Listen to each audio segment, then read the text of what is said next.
this wouldn't be the show it is. I'm Fred McMurray. It's Thursday. It's 4 p.m. Central, which means this must be.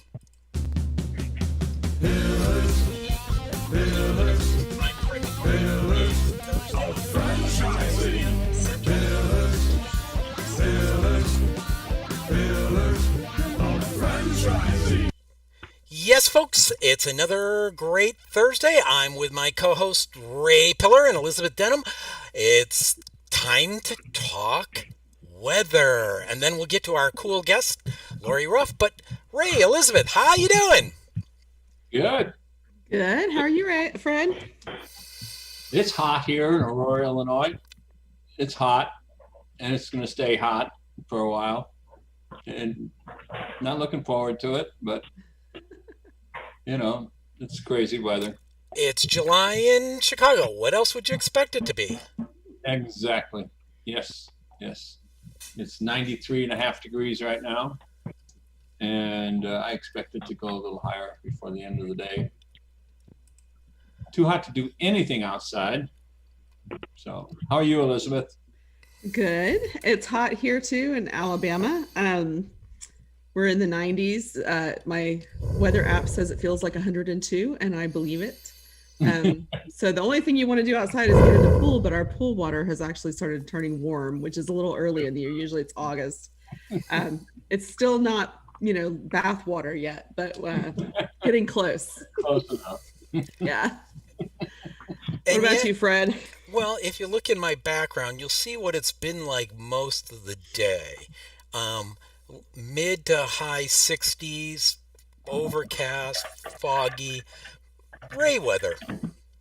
Yeah. But you got the June gloom in July. June and July gloom. Yep, that's what they call it here. Me, I call it Chicago, but Chicago in the Pacific. Well, it's sunny here. Unfortunately, I could use a few clouds. Yeah, what can I say? So what do we owe the honor of your presence? I mean, usually you're hiding behind the screen, flipping all the levers and everything, Well, I'm still going to flip all the levers, but it's today's guest. Today's guest is very special. Met her many, many moons ago, and she, I guess you could say, helped me push along in building my LinkedIn network. So today we're going to talk about LinkedIn a lot. So our guest today is Lori Ruff. Lori, when I met Lori, she was, I don't know, number 5 on Forbes' list of most connected women on Earth. Wow. How far off did I get it, Lori? Pretty close. 9th most connected woman on LinkedIn. I think I was 6th when I met you, and then not long after that, number 3, and that was about it, because the maximum number of connections you could have was 30,000, and that's what I hit. And Stacy Zapar was number 1, but I did get to 30,000 connections faster than anybody else. I was But yet, I noticed when I looked at the profile today, you were at 33,000. 33 followers, because now you can have followers once they enter articles. Yeah, people can follow your articles and follow your activity without actually connecting to you, and that's really, really special, especially for people who don't want to connect to everybody, but they want the exposure to their content or to their ideas. People who might want to, I don't want people to see my contact information, but I want, my vendors or my prospects to see it. They can have people follow them.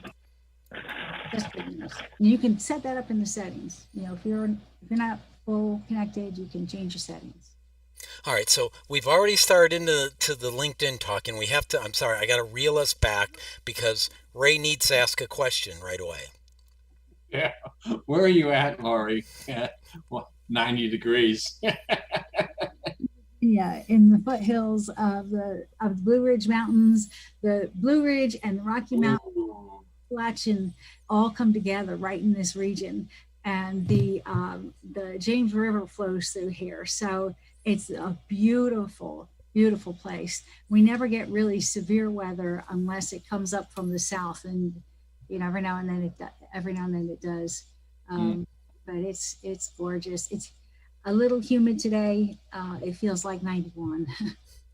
Yeah, that's a beautiful area. I visited that area last year, and it's easy to fall in love with. That's for sure. The Blue Ridge Parkway is about 20 minutes from where I live. Yeah. Just down you go through Petite Gap and back up, and the first overlook is like a picnic area, and there's this little path through the woods, and you think, wow, where's this lead?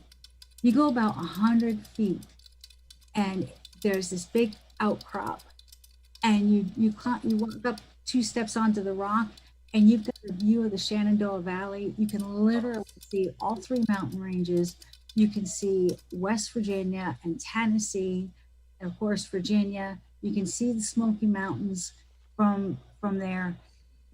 On a beautiful day in October, you'll see a bald eagle out there. Today, the monarch butterflies migrate south on top of the Blue Ridge Mountains. And then the colors at that time of the year too. I mean, it's just wow. It's just you've got to look at it with your mouth hanging open, because there's no other way. It's just absolutely gorgeous. I try not to, because there's those little gnats up there. They will find an open mouth. Yes. Fun. That's funny. Oh. Elizabeth, you've been quiet. Jump in there. With the gnats and the open mouth. My daughter actually lives in Lexington, Virginia, so we've been up to the Blue Ridge Parkway a few times, traveling up to see her. So I am very familiar with that area. It's gorgeous. Yeah, just on the other side of the mountain over there. Stone's throw. It's not that. Yeah, we'll actually be up there next week to move her to DC. So stop. I mean, Lexington is like a 45-minute drive from here. Wow. Yeah. It's beautiful. So we will touch base after the show. But I'll tell you what, Elizabeth, this is what you got to know about me. Well-behaved women rarely make history. I make it a point to always be good, but rarely be well-behaved. Which there's a distinct difference. That's definitely something I've tried to teach my girls too. Yeah. I always just try to be annoying, so Well, you can be there's good. that. I'm good at being annoying. Just ask my partner. Exactly. I think a lot of people take business seriously, and that's okay. That's good. If they want to be serious, when they land on my profile, it doesn't take them very long to get down to know that I'm really good at what I do. I'm a diva, not a prima donna. Although, the last 3 years, Fred and I have both been through some things. I lost my husband in 2018, but I went on leave of absence from working in February 2017 because I have multiple autoimmune disorders. Rheumatoid arthritis, invited lupus out for a picnic, and it never left. And then fibromyalgia and migraine headaches, the likes of which, it causes me to have slurred speech, which I didn't realize until my daughter told me. And I said, you could have told me before now. And she said, I thought you knew. I can't hear it until way later. And it's like hours into it before I'm realizing I can't really talk well and articulate. But the beauty in all that, having left and been through the last 3 years and then coming back out, I was able to finish my book, The 5-Minute Drill. Actually remembered to keep one this time because I can't keep them. They're, I asked the publisher to send me some, and they're not here yet. I haven't actually gotten any from the publisher yet. So Funny. the author did, but being able to finish this was a life goal because this is a really short book. It took a long time to get it short. a lot of effort, and it's the culmination, because it's great to polish your LinkedIn profile, and it's great to do the other things.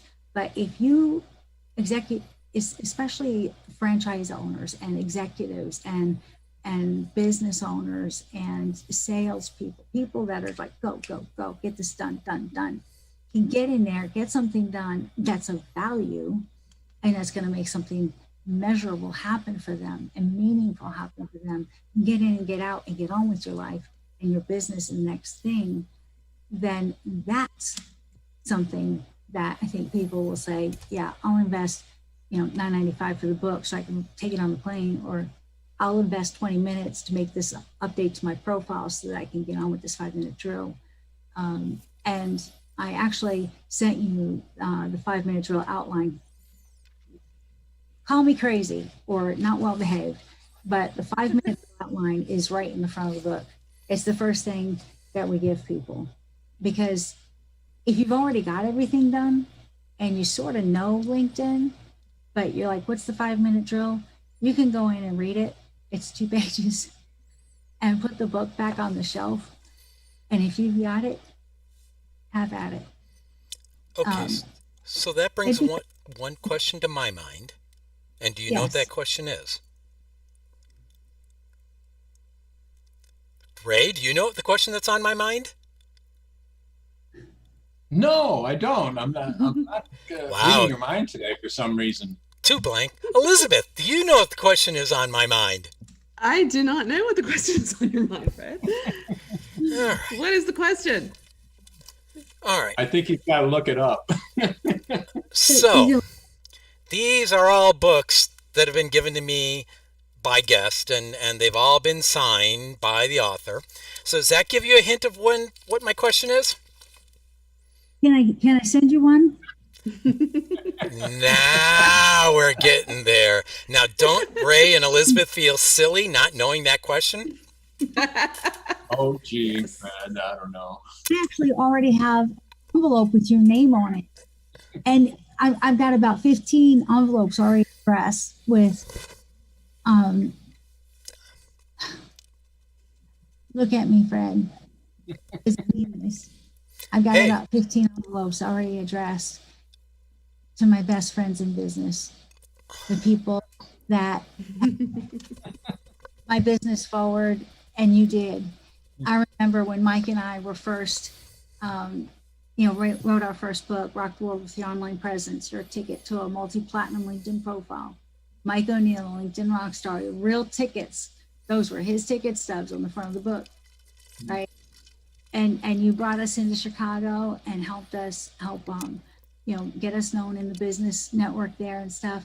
And you made a difference in our business there and expanding outward. You never know how far that ripple goes, right? And you already addressed book. This is literally the only book I have. All right, I have to go off screen because I'm blushing. You made me blush. Now I must not be seen on screen blushing. So give me a minute here. Oh, we're back. I love you. I will say, you're talking about slurring. At least you have a reason for that, because there's way too many people I meet got no reason for the slur. Ray, ask a question. Okay. Lori, I don't know. Did Fred do a proper introduction of you? I mean, we know your name, and we know you're connected with LinkedIn, but tell us more about yourself. Okay, that's a great question. I help people find the people that they're looking for, right? So a lot of times an executive or recruiter or somebody, a business owner, may be looking for the how do I say this? Maybe looking for the next executive that they want to bring into the business, right? A CEO might be looking for a chief marketing officer, or they might be looking for a director of marketing to work under their chief marketing officer. And they want to find somebody with the skills they need that will not only fill a void that they have, but will also have a good cultural fit, right? So my co-author, for example, put 5 people in front of the CEO, and the CEO and a couple of the other executives were going to meet the next day, and the CEO had already made his decision. And here's how he made it. He went and looked those candidates up on LinkedIn, and one of them put on his LinkedIn profile his growing up in the Eagle Scouts and in Boy Scouts, and the fact that he made Eagle Scouts. That CEO had also done the same thing. They said, oh, boom. Yeah. I mean, done. That there's no other discussion. That all 5 of the candidates met the requirements of the job, but they both had that in common. That's, I understand this person. I mean, Eagle Scouts and Boy Scouts, I mean, that's something huge in a person's life, right? This is something that I know I will be able to connect with this person, and they'll understand me and how I work, right? And so if you don't put it on your LinkedIn profile, you won't, it doesn't count. You've never done it. Right. Have to. So what I do is help people find who they're looking for. It might be a franchisee who's like, all right, I'm here. Put my sign up. I'm open. Come on. Well, maybe you need to, kind of put some water in the well and kind of prime the pump a little bit, right? So go out into LinkedIn and find people that you've done business with before, people that you grew up with before, and let them know that you're here. And just send out some messages, connect with them, ask them for their help, to invite other people to come with you to that business, whether it's a dry cleaner, whether it's a restaurant, whatever it is, right? And connect with people that will be not only customers, but advocates for you, because they know you from the past, like Fred and I know each other, right? And then also, so you're not only just going out and finding people, now you're finding advocates. And advocates are people who won't give up on you. So say one of your employees was rude to somebody. Well, that advocate isn't going to never come back again.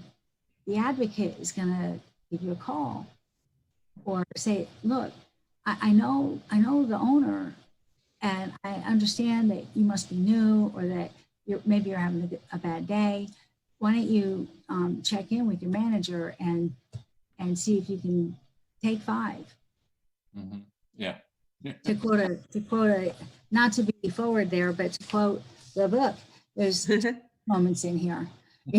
As you're building things and preparing for your 5-minute drill, take 5, go do this, see how it feels, and then come back, read the book again, and say, okay, now this is what I said to do. Take 5, go try it, and then come back and review it and say, did that work the way you thought it should? So a lot of people think I do LinkedIn or I do social media, but really what I do is I work with people and their brand to help them their authentic self.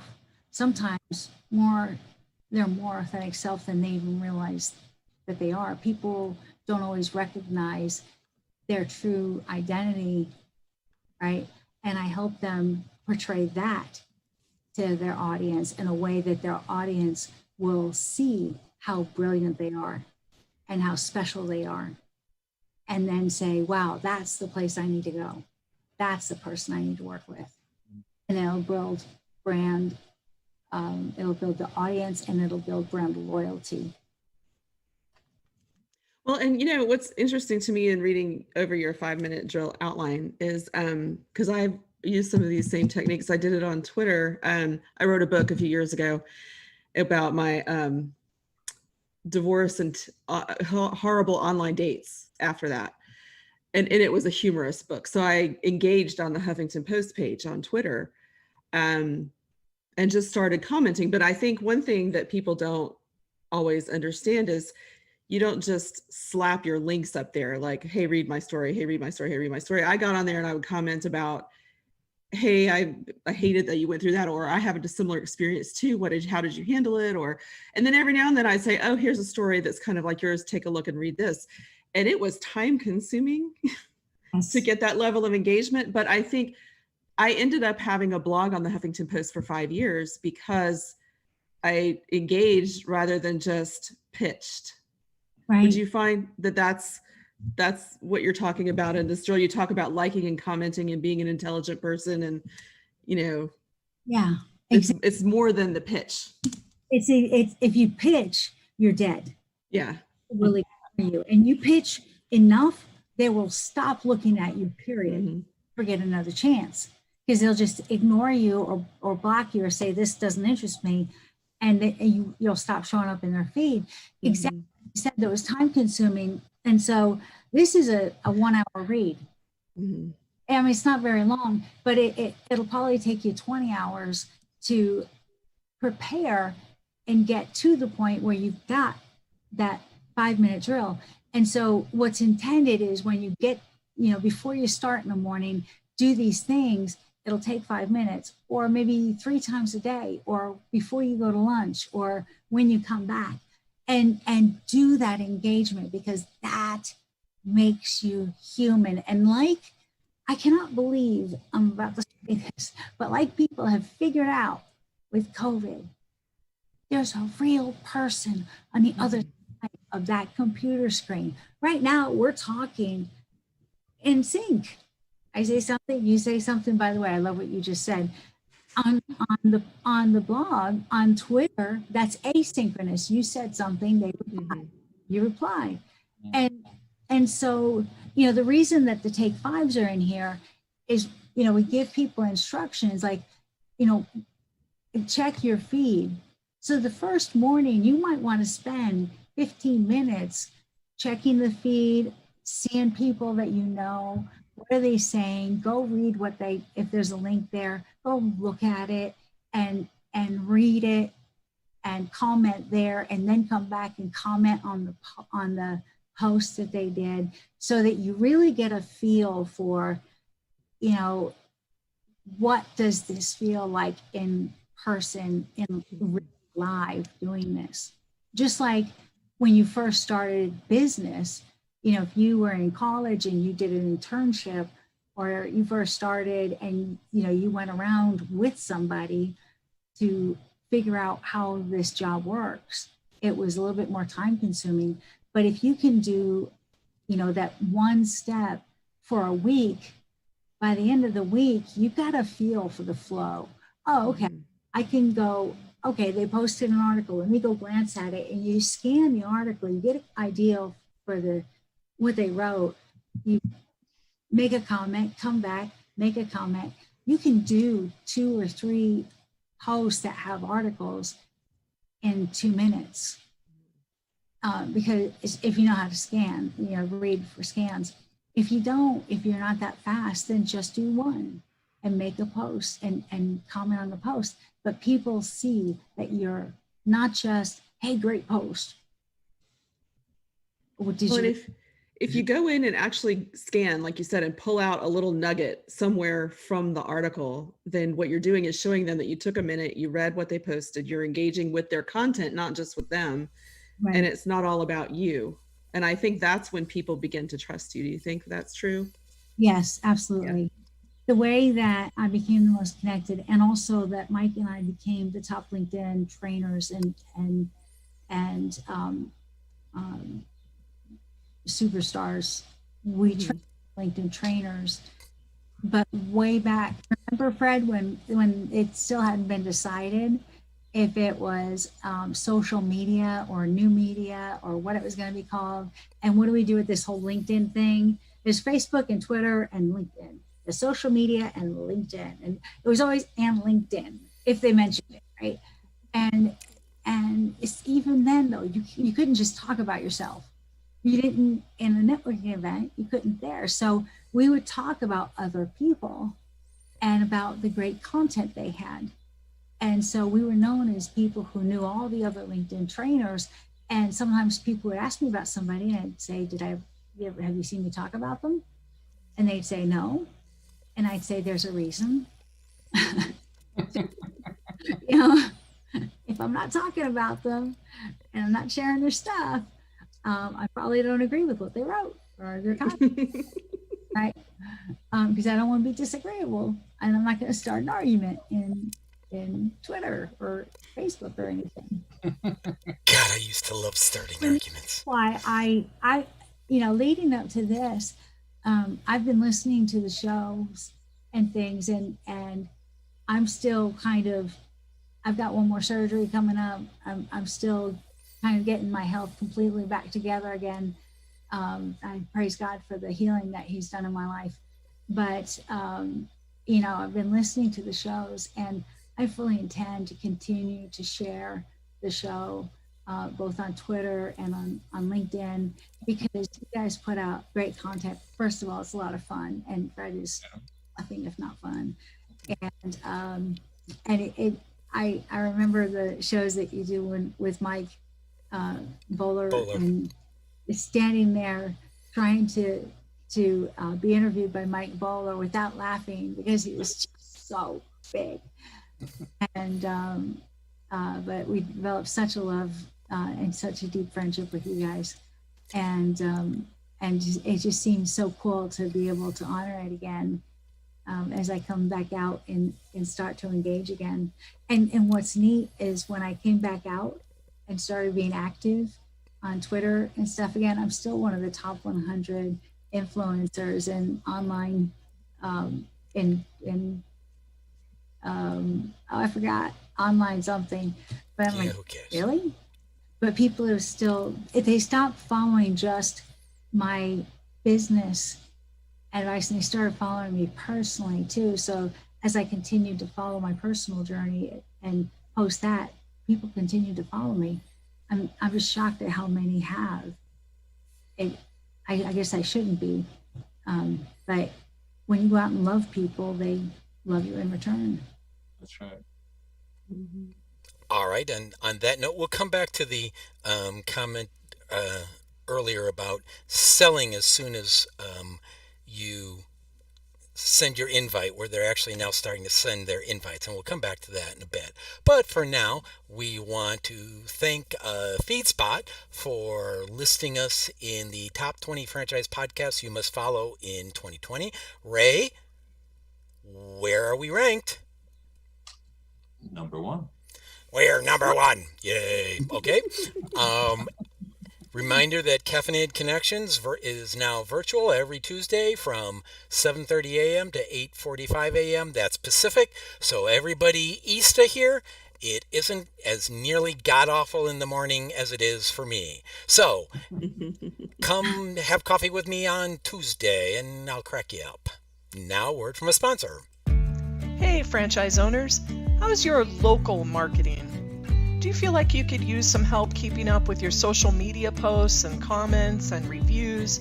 Do you wonder if you could be doing more to attract local customers? Are you able to identify new move-ins to your local area? At Westvyne, we help franchisees like you reach more local customers through digital marketing. With daily monitoring, creative content, and ad placement, and customer data intelligence, we'll get your business in front of the people who want your products or services. We also work with franchisors who need an agency to handle the digital marketing for all of their locations. If you're ready to reach more local customers, give us a call at 805-265-5440 or visit us at westvyne.com. That's 805-265-5440 or westvyne.com. The Franchise Woman is a bi-monthly digital magazine that empowers women as they navigate the franchising industry by providing relevant news, tools, advice, and inspiration. We are a resource for women who are seeking to own their own businesses, improve their existing businesses, find creative solutions, and take advantage of franchise opportunities. We feature women in the business who best exemplify our ideals and have something to teach our readers. In addition to our exclusive articles relating to the female entrepreneur, we also feature brands that are geared for women. Women have become the fastest growing sector in business ownership and have become a powerful, influenceable force fueling the economy. The Franchise Women will give you the news that is relevant to you to help you navigate the path of successful franchise ownership. By women, for women, and about women. We are the Franchise Women. Join us today at www.thefranchisewoman.com. And we're back with our guest Lori Ruff and my co-host Ray Pillar. In case anybody who wonders where the name came from of Pillars of Franchising, where do you think it came from, Ray? I've been trying to figure that out for a while, so why don't you tell me? Yeah, who knows? I was wandering around one day and went, there's pillars in that building. Let's build it. No, never mind.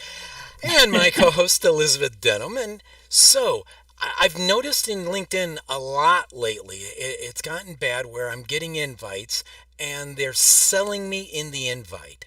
And I recently had somebody that in their LinkedIn title, it said that they help win business with for small businessmen without any added time or money. Now, when I hear that, I hear you're going to send me clients and I don't have to put in any money or any time in. That, to me, that's what that sounds. And so I asked them about that. And the person got very, very defensive to the point where I got told, well, I don't have to prove myself. And I'm like, dude, this is in your LinkedIn profile. If you're saying if you can't defend that, you're full of BS. At which point he got thrown in the trash but why is it that who's teaching these people to sell in the initial invite? I saw people selling that stuff way back in 2011 and 12 and telling people to put keywords in the name field, which is God, please don't do it. LinkedIn will shut down your profile and you'll lose it. Literally, they'll close it. And you have to start all over again because it's a violation of rule number 8.9 of the end user license agreement. Ask me how I know that one real well. 8.9? It says you shall put nothing in your name field other than your natural name and any lettered credentials, PhD, MD, whatever. And that's because LinkedIn has never wanted to be a used car sales lot, or the dregs of society sales pitches kind of stuff. And so when you find stuff like that and you report it, LinkedIn will go take a look at it. It's really, you have to be really, really careful about doing that or you're going to get shut down. So 8.9? That profile very long. And if you reported it, I think it doesn't take very many. I think it takes 3 reports for them to physically, a human, go look at that profile and find out what's going on with it. Are people reporting it?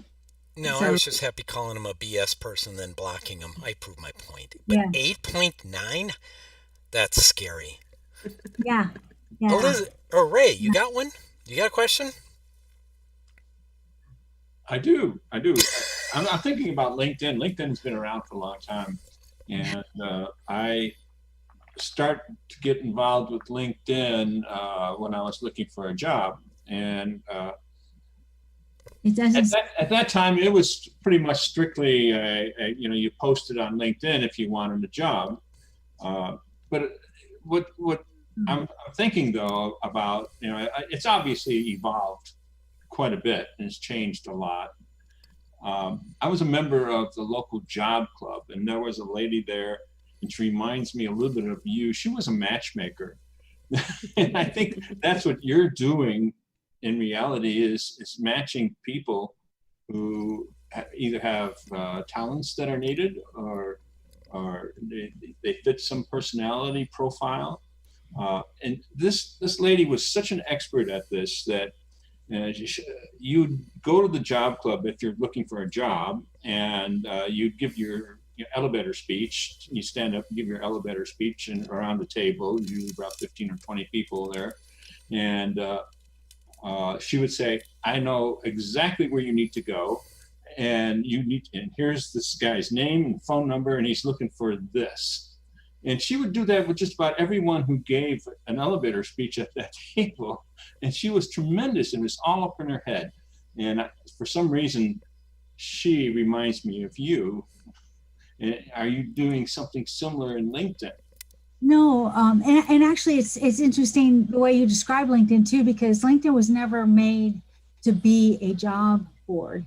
The creators of LinkedIn were executives at PayPal and Yahoo and some other digital companies that came together, and they were sitting in Reid Hoffman's living room saying, "What are we going to do next?" And well, I know this guy. Well, I know this guy. Oh, cool. I need to talk to that guy. So they're talking back and forth and realizing that they each know somebody that the other needs to know, and they're networking, and they said, "Hey, we're all like 2 degrees from everybody," and they started collaborating and putting their heads together. And Constantine Garrett was in there, and they created LinkedIn. And way back in 2004, you could see 4 levels deep, but then as it grew, I couldn't imagine seeing 4 levels deep. Now the programming and the traffic and how big your network would get, but it has shifted and grown. Even their brand mission statement changed and evolved to now they've created an economic graph.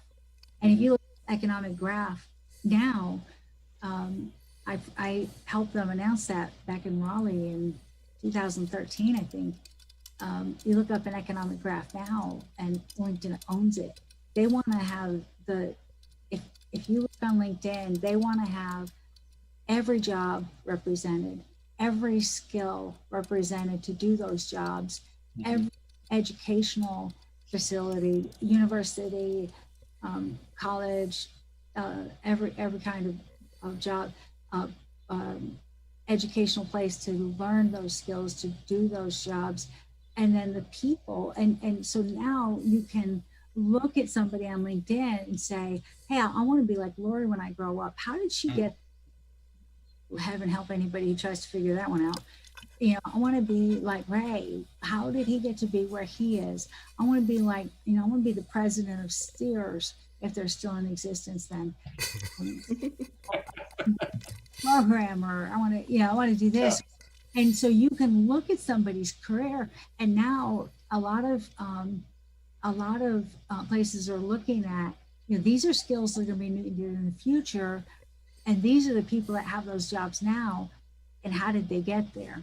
And they're reverse engineering the career path and looking at what are the skills they had to have in college and after. And colleges are now starting to add those after skills to the curriculum now, in order to make sure that people have the right skills that they need to get there. So it really has been so much more. And really, I have a large network, and I will matchmake for people. But if you look at your pillars of franchising, I'm much more about the brand. But I bring the brand to the beginning of the conversation, because you've got to understand how people see you based on what they think they need, right? Just like you talked to me about being a networker. So I didn't do a very good job of introducing myself. I do challenge executives and people to redefine their potential and redefine how they represent themselves and refine their networking so that they can find the people that they're looking for and find the resources that they need to reach the goals that they say they want to reach in their business. I do influence graphs for people around their brand so they can see who their true audience is and who their advocates will be. Sometimes it's their customer, most of the time it's their customers, but there are also other people, like your mother will always be your advocate, I hope. But there are other people who are not your audience, not your customers, that will also be advocates. For example, if you are, if you're somebody who helps people get started in business, you might not, think about this, but all the CPAs in the area could potentially bring the business, because people that go to a CPA or they're talking to their CPA about potentially starting a business or potentially going with a franchise are somebody that could refer business to you and become an advocate.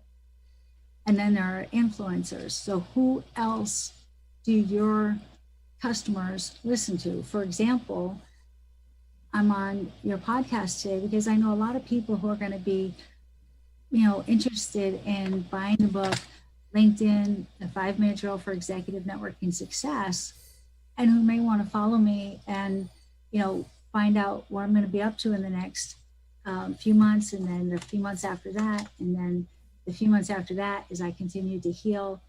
I'm working with brands on again, trying to figure out why am I not connecting with my customers? A great example is a gentleman who does programming. He helps clients get in the cloud. And I said, so tell me a little bit about your clients, transitioning literally from Lotus 1, 2, 3 still. Right? Brad, I need to fall out of your chair. I didn't know people were still using that. But old technology, he's trying to help them get in the cloud and find security. And I said, well, do they know what a cloud is? Right. I said, well, so let me take a look at the LinkedIn profile. So we looked at the LinkedIn profile. We're going to try not to get bombed by a cat here. But the dude is pretty cool. But he's been fed, so we'll see. But we looked at his LinkedIn profile, and he's got all these fancy words about the cloud and about the security and about all the benefits of we're going to get bombed by a cat, about all the things that he does. And he had not one word about the programs that his clients use. Not Lotus, not Harvard Graphics, not even Windows 10, or any kind of data backup or anything. And I said, well, how are your clients going to find you? This is the dude.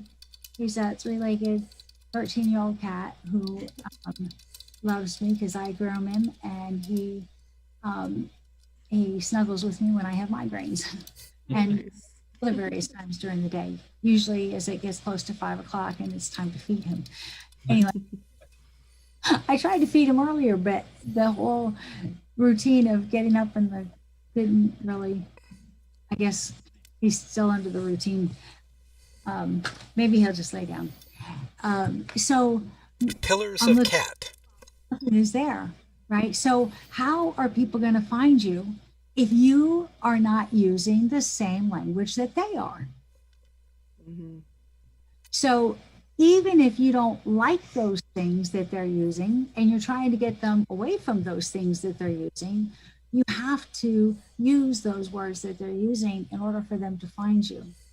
And you have to say, I can help you get out of the old technology into the new technology in a more secure fashion, with an on-site backup and an off-site backup, a backup in the cloud, like on an Amazon server, or, and put it in language that they understand. He started doing that, and he said, all right, I'll try it with my old, this is how much he was like against talking about old technology. I'll try it with my old job description my old company and see how it goes. The day he put it up, he changed his whole, that very day, he got 7 people that reached out to him to ask him if they could help him. Very day. And he called me back and he said, "Can you help me change my LinkedIn profile?" I said, "I've been having a lot of migraines lately. Let me hook you up." All right. And somebody who's helped me write. So, but it's really, that's what really rocks my world now. Helping people see things in a new way, because this is a new world. Everything is online, and you have to recognize who the people are that you want to reach, and you need to speak to them in a way they understand. Otherwise, you're going to be hurting for work. Crap, I was just getting used to the old world. Oh well. So on that note, we're going to go for a commercial, take our last commercial break. But as a quick shout out, want to thank Mr. Michniak, who was watching online, for his good comments. And I was remiss last week that I, in fact, forgot to mention, my bad, I forgot to mention that last week was one of our past guests, Eileen Proctor, VP of Franchise Development for Centown. It was her birthday. So if you're listening, go to Eileen's LinkedIn profile and wish her a happy belated birthday. That ought to freak her out. Ever wonder how successful business people get educated about franchise business options? The Franchise Consulting Company is a group of over 100 franchise professionals with more than 2,000 years of franchise experience. We help our clients select and investigate franchise companies. And like a realtor, our services are free of charge to you. Our fees are paid by the seller. Reach out to us to learn more and get a free copy of the Franchise MBA, the #1 bestseller and highest reviewed book on Amazon in the franchise category. Our website is thefranchiseconsultingcompany.com, or feel free to call us on 800-321-6072. And we're back, and oh, here it is. Almost lost it. So, nope, wrong book. Got so many books, got no clue where oh wait, maybe this is it. Yeah, here we go. There we go. Whoa, got it. There we go. The Franchise MBA. Last time Nick was on the show, he upped the ante. Not only if you come to the Pillars of Franchising site, fill out the form, not only will you get the wonderful book, you will also get free virtual reality gear. Ooh. We haven't quite figured out how to broadcast in VR, but I am working on it. I'm sure you are, Fred. Good luck with that. There's one thing I like about Fred. He dances like nobody's looking. He does. Fred doesn't care, because if they're looking, as I told a friend of Lori's and I, Mitchell, one day, I said to him, when he said, "Are we going to go through all this and do all this connecting?" And I said, "That's up to you, but if you do, it's your problem, because it ain't my problem if you're connected to me. That's your problem." And he chuckled. And he'll actually be on in a couple of weeks. So, Elizabeth, go for it. Okay. Lori, I had a question. This is a little bit shifting into a personal question, but I have a blog or a website called The Gift of the Struggle. Yes. Because I feel like when you go through things that are difficult in life, and we all do in different ways, sometimes you can't always see it when you're going through it, but there's usually a gift. Always there's a gift at the end, whether it's a lesson that you've learned, or you've kind of touched on it a couple of times. Your personal engagement on your personal social media, kept going after you step back from business, and it's still there for you when you come back into the more public space again. So what do you think in the struggles that you've had over the last few years? What are some of the greatest gifts that you've seen come forward? That's a great question. And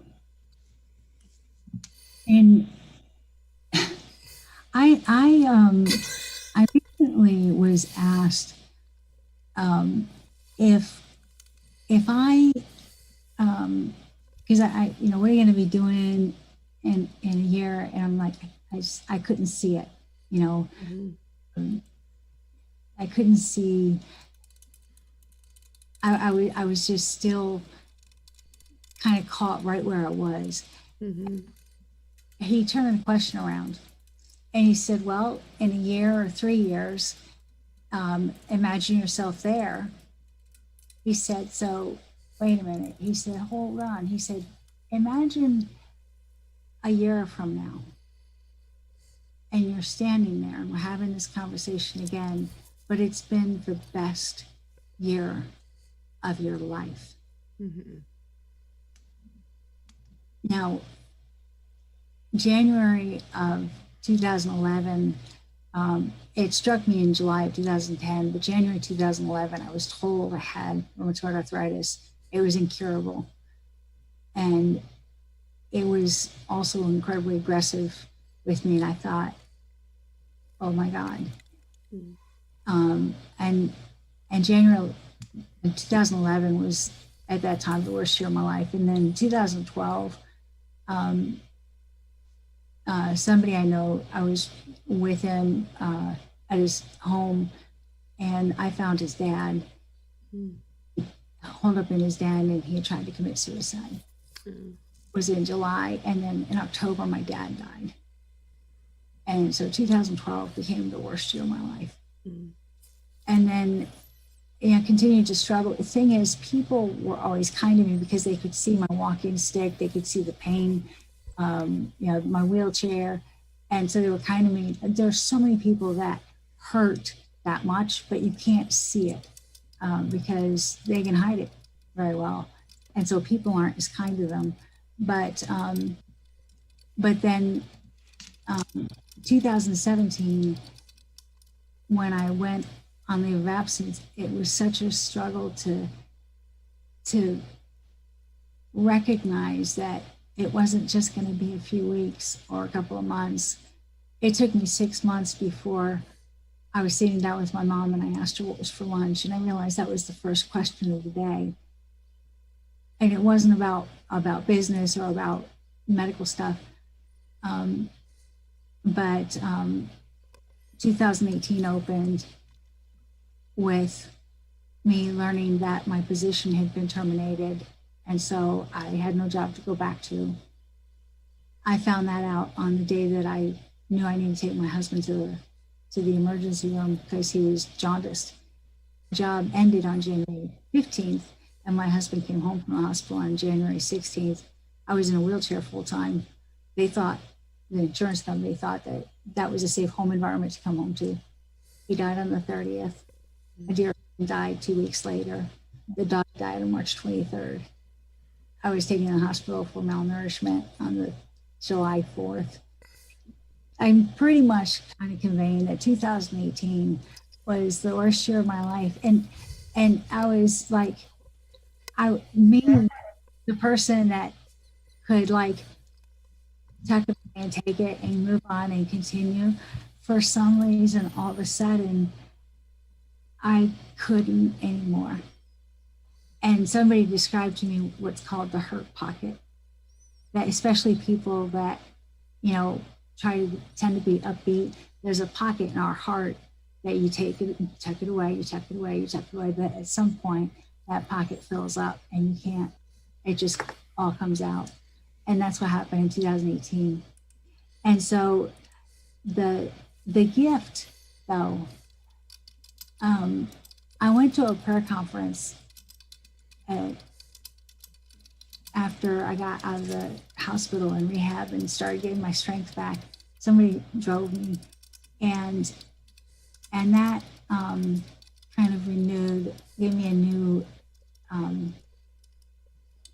like I was talking about for your business and for looking at your clients and talking to your customers and reaching them in a way that they would recognize you.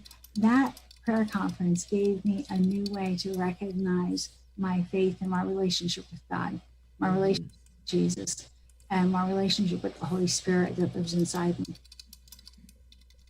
And then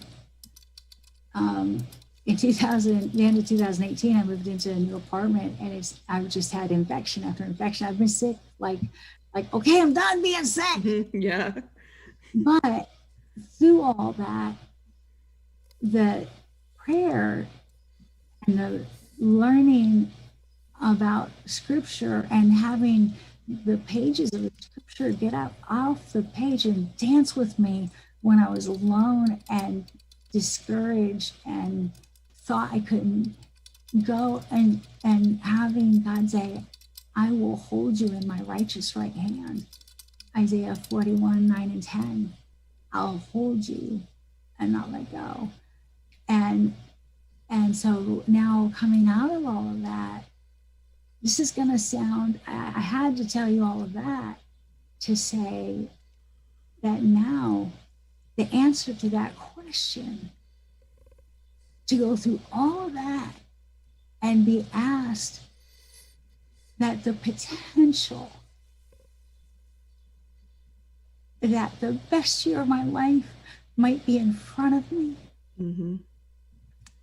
Well, this year, my daughter moved to North Carolina, but she and I have this amazing relationship we never had before. She's also learning to be a prayer warrior, and so we have that. We're on the same class in a call, and my health is improving, and I'm moving back into the business environment, but slowly, step by step, in a way, so I can recognize true opportunities that are gems, that are gifts that I can give. So the limited energy that I have right now, I can really take advantage of giving a gift to somebody that needs it, or to make a difference in the world, right? And in the meantime, the books will do the rest. My co-author is amazing, Joe Frankie, and I have other people that the Lord's put in my path that are learning to do what I've done, that are fantastic. And I'm helping just a couple of people at a time, and I'm enjoying it. Mm. And so the gift is that I'm really confident that God has for me the best year of my life somewhere ahead of me. Yeah, I need it. It's a beautiful place to arrive, don't you think, when you have that hope? I mean, that's what it's all about. Yeah.